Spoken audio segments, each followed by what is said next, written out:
நடந்து முடிந்த நாடாளுமன்ற தேர்தலில் விருதுநகர் பாராளுமன்ற தொகுதியில் அதிகமான வாக்குகள் பெற்றிருக்கக்கூடிய மண்டல் என்ற பெருமையை மண்டல் தலைவர் அவர்கள் கருப்பையானன் அவர்கள் பெற்றிருக்கிறார். கட்சியின் நிர்வாகிகள் அடிப்படையில் இந்த மாதிரி நிறையா மண்டலில் தீவிரமாக செயல்பட்டிருக்கிறார்கள். பணத்தை கொடுத்து வாக்கை வாங்கிவிடலாம் என்ற திராவிட கட்சிகளின் கொள்கைக்கு அப்பாற்பட்டு பணம் இல்லாமல் தேர்தலை சந்திப்போம் என்ற முடிவை எங்கள் மாநில தலைவர் எடுத்தார். அதற்கேற்ற வெற்றியாக பல இடங்களில் மக்கள் பெருவாரியான ஆதரவை கொடுத்திருக்கிறார்கள்.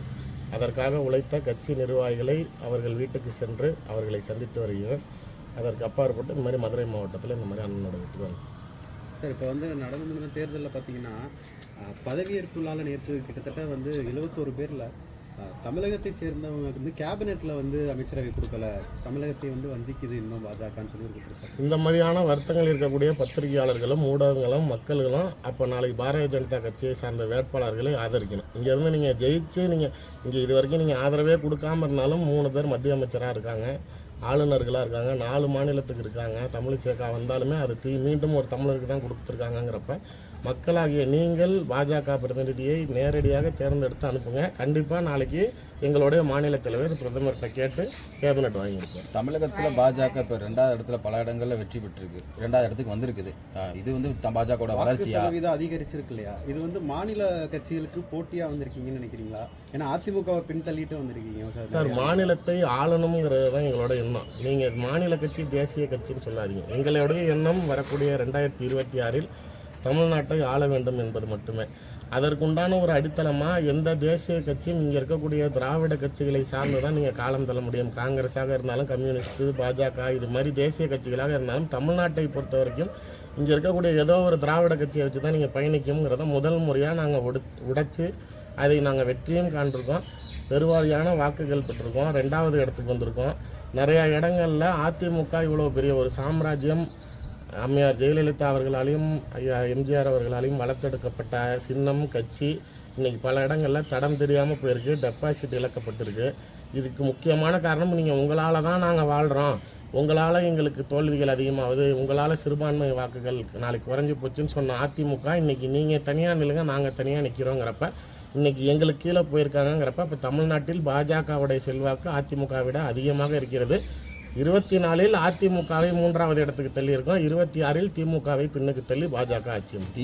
அதாவது பாஜகவுடைய வாக்கு சதவீதம் திமுகவுக்கு பாதிப்பு ஏற்படுத்தாது, அதிமுகவுக்கு தான் பாதிப்பு ஏற்படுத்தும் சொல்லி விருதுநகர் மாணிக்கம் அவர் சொல்லியிருக்காரு சார். அதாவது வாக்கு சதவீதம் அப்படிங்கிறத பொறுத்த வரைக்கும் பார்த்தீங்கன்னா இப்போ மக்கள் திமுக மேலே அதிருப்தியான வாக்குகள் இருக்கிறதுனால தான் கடந்த தேர்தலை விட திமுகவுக்கு இந்த மாதிரி 8% கீழே அவங்களுக்கு ஓட் பேங்க் தக்க வைக்கல.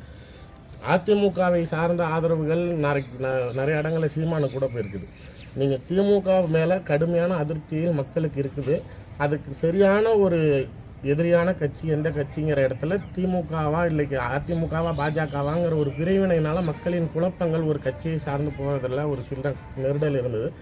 இப்போ நடந்த தேர்தலுடைய ரிசல்ட்டில் பாஜக தான் திமுகவை 26 சந்திக்கக்கூடிய சரியான எதிரி. நாங்கள் தமிழ்நாட்டில் எப்பயுமே சொல்லிக்கிட்டு இருக்கிறது அதானே, தமிழ்நாட்டில் திமுக vs பாஜகங்கிறது தான் களம் அப்படின்னு சொல்லிக்கிட்டு இருந்தோம். அந்த களத்தை நாங்கள் ஏற்படுத்தி இருக்கிறோம். அந்த 26 கண்டிப்பாக திமுகவுடைய தேர்தல் வாக்கு சதவீதம் எவ்வளோ சரிவை ஏற்படுதுங்கிறத நாளைக்கு முதலமைச்சர் பார்ப்பார். சார், நெல்லையில் நயினார் நாகேந்திரன் தோத்ததுக்கு பணம் பட்டுவாடா சரியாக பண்ணலை அப்படின்னு இந்து மக்கள் கட்சி தலைவர் மாவட்ட தலைவர் பேசுகிற ஆடியோ பயங்கரமாக லீக் ஆகியிருக்கு. சார், இந்து மக்கள் கட்சி என்பது பாஜகவுடன் அங்கீகரிக்கப்பட்ட கட்சி கிடையாது. முன்னாள் மாவட்ட தலைவர் இல்லை அந்த அப்படி இருந்த முன்னாள் மாவட்ட தலைவர் அப்படியே முன்னாள் மாவட்ட தலைவராக இருந்தாலும் இந்து மக்கள் கட்சிக்கு பாஜக சப்பக்கட்டு கட்டணுங்கிற அவசியம் இல்லை. முன்னாள் இந்து முன்னணி மாவட்ட தலைவர் இப்போ இந்து மக்கள் கட்சியில் இருக்கு. அதுதான் எல்லாமே சரி. அது எல்லாமே அவங்க எங்களுடைய சித்தாந்த ரீதியாக உடன்பட்டிருந்தாலும் அரசியல் கட்சிங்கிற முறையில் அவங்க தனி சித்தாந்தம், எங்களுக்கு தனியான சித்தாந்தம் இருக்குது. வேட்பாளர் தனிப்பட்ட முறையில் சொல்லக்கூடிய விஷயங்களுக்கு தான் நாளைக்கு ஒத்துக்கணும். அப்போ நாளைக்கு வாக்கு கொடுத்து நாளைக்கு ஒருத்தர் ஜெயிச்சிருக்காருங்கிறது ஜனநாயக பெருமையா? நாளைக்கு நயினாரண்ணா பணம் கொடுக்கலங்கிறதுனால தோத்துட்டார், உங்கள் ஆடியோ உண்மைங்கிற பட்சத்தில் அதுக்கு கருத்து சொல்லணும்னு நான் சொன்னால் கூட அப்போ வாக்கு கொடுத்து நாளைக்கு ஓட்டு வாங்கி ஜெயிக்கிறதுங்கிறது பெருமையா? அதை மக்கள் நிலையை மாற்ற வேண்டும். நாளைக்கு உண்மையான நியாயமாக உங்களுக்கு உழைக்கக்கூடிய வேட்பாளர்கள் வேணும்னா மக்கள் முதல்ல மாற்றத்தை விரும்பணும்னா நீங்கள் மாறணும். ஓட்டுக்கு பணம் வாங்காமல் வாக்களிக்கணுங்கிற முடிவை நிறைய மக்கள் இந்த நிறையா திமுகவில் காசு கொடுக்குறேன்னு இடத்துலலாம் வேணான்னு சொல்லி திரும்பி அமைச்சிருக்காங்க. அந்த மாதிரியான விஷயங்கள்ல மக்கள் நாளைக்கு நடுநிலையாக இருந்து நாளைக்கு உண்மையாக அவர்கள் நாளைக்கு நேர்மையான வேட்பாளர்களை வேணும்னு நினைச்சா அவங்க கொஞ்சம் நேர்மையாக நடந்துக்கணும். திமுகவுக்கு வாக்கு சதவீதம் குறைஞ்சாலும் ஆனால் 40 எடுத்திருக்காங்க. இது வந்து எப்படி பார்க்குறீங்க சார்? அதுதான் நான் சொல்றேன்ல, 40க்கு நான் என்னுடைய பதிவுகளில் சொன்ன 40க்கு 40 எடுத்தாலும் அவர்களுக்கு கடந்த முறை 40 இருந்தது. என்ன நாளைக்கு தமிழ்நாட்டில் சாதனை புரிந்து விட்டார்கள், இல்லை அவங்களால என்ன சாதிக்க முடிஞ்சுச்சு? எதுவுமே கிடையாது. போன முறையும் நீட்டை ரத்து செய்வோன்னு சொல்லி ஏமாத்துறாங்க. மத்திய அரசாங்கம் கிட்ட வரக்கூடிய எந்த திட்டங்களும் வரலன்னு குறை சொல்வதில் மட்டும்தான் ஆட்சி நடத்துனாங்களே தவிர எதையும் உரிமையை கோரி வாங்கக்கூடிய தகுதி அவங்களுக்கு இல்லை. இந்த தடவையும் அதே தான் செய்வாங்க. எங்களுக்கு பெரும்பான்மை இல்லைனாலும் நாங்கள் ஆட்சி அமைக்கிற நிலைமையில தான் இருக்கோம். அவங்க 40 வச்சிருந்தாலும் இங்கே நாளைக்கு சீர்கெட்ட ஆட்சி தான் நடந்துக்கிட்டு இருக்கு. 26 கண்டிப்பாக சொல்கிறேன், அது வந்து இன்னைக்கு அவங்க 40 ஜெயிச்சனால ரொம்ப நல்லாட்சி நடக்குதுங்கிற எண்ணத்தில் இருக்கிறாங்க. 26 மக்கள் அதுக்கு தகுந்த பாடம் புகட்டுவாங்க. பாதகம் செய்பவரை கண்டால் நாம் பயங்கொள்ளலாகாது பாப்பா, மோதி மிதித்து விடு பாப்பா, அவர் முகத்தில் உமிழ்ந்து விடு பாப்பா. அண்மை செய்திகளை உடனுக்குடன் தெரிந்து கொள்ள இணைந்திருங்கள் இயம்நாடு தொலைக்காட்சியுடன்.